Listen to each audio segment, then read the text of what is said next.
જોને હાર્યા રે દર્શન કરવા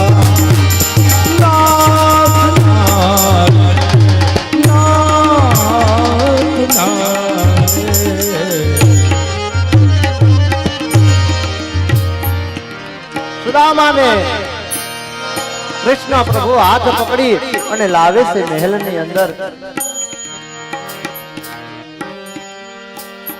કૃષ્ણ પરમાત્મા જે રાજ સિંહાસન છે ત્યાં સુદામાને લાવે છે અને એ સિંહાસન માથે બેહારે છે.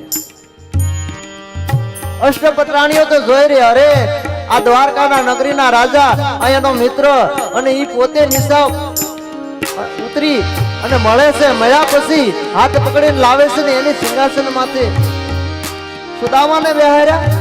આ કેવી મિત્રતા હશે, એક મિત્રતા હશે.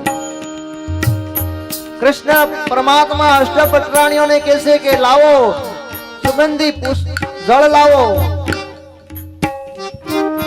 સુગંધી પદાર્થો લાવો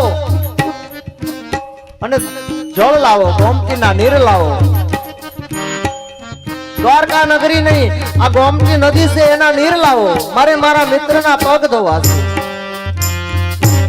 સુગંધી પદાર્થો મંગાવ્યા છે અને ગોમતી નદીના એ નીર ગંગાજળ મંગાયા છે. અખિલ બ્રહ્માંડનો નાથ આજે એક મિત્ર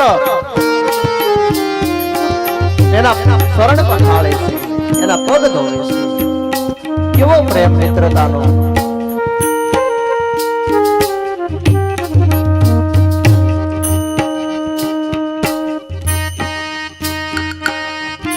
એક તો મારો મિત્ર એમાંય બ્રાહ્મણ દેવ છે. સુદામા તો કશું બોલતા નથી, જોઈ રહ્યા છે.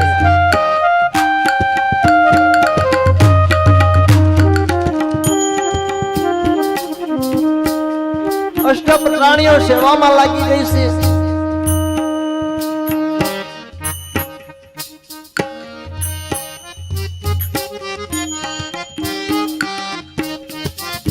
કૃષ્ણ પરમાત્મા પૂછે છે, મિત્ર તને થાક લાગ્યો છે, ઘણા દિવસથી હાલીને આવ્યો છો,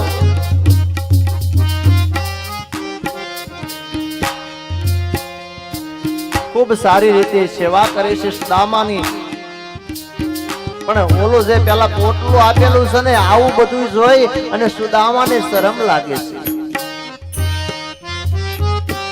એ પોટલું છે એ સુદામા સંઘરતા જાય છે આમ કે આ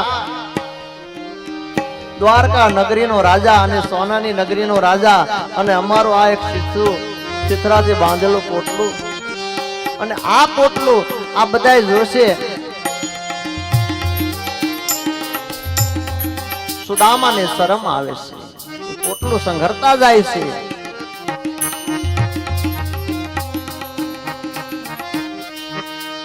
કૃષ્ણ પૂછે છે, મિત્ર આપણે જુદા પડ્યા ઘણા વર્ષો વીયા ગયા, ઘણા વર્ષો વીયા ગયા. તારા લગ્ન થયા મિત્ર?